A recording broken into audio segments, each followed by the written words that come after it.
Champions লিগের ফাইনালে আজ মুখোমুখি হয়েছিল রিয়াল মাদ্রিদ ও ডর্টমান্ড দল। লন্ডনের ওয়েম্বলি স্টেডিয়ামে রাত 1টায় খেলাটি শুরু হয়। ডর্টমান্ড আজ 4-2-3-1 ফরম্যাটে খেলোয়াড় সাজিয়েছিল মাঠে। অপরদিকে রিয়াল মাদ্রিদ 4-3-1-2 ফরম্যাটে খেলোয়াড় সাজিয়েছিল মাঠে। খেলা শুরুর পর থেকেই দুটি দল আক্রমণ শুরু করে। খেলার 35 মিনিট সময় এসে ভিনিসিয়াস জুনিয়র ফাউল করলে হলুদ কার্ড দেখাতে বাধ্য হয় রেফারি। প্রথমার্ধে দুটি দলই গোলশূন্য থাকে।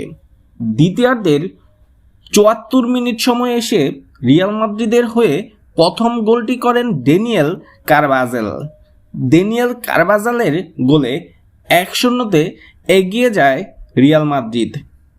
খেলার শেষার্ধে এসে ভিনিসিয়াস জুনিয়রের অসাধারণ গোলে 2-0 এগিয়ে যায় রিয়াল মাদ্রিদ এবং অবশেষে 2-0 জয় পায় রিয়াল মাদ্রিদ। খেলার মধ্যে অ্যাভারেজ দখলের মধ্যে এক্সপেক্টেড গোলের মধ্যে রিয়াল মাদ্রিদ ছিল 1.14%। টোটাল শট ছিল রিয়াল মাদ্রিদের 13টি। শটস অন টার্গেটের দিক থেকে ছিল 6টি।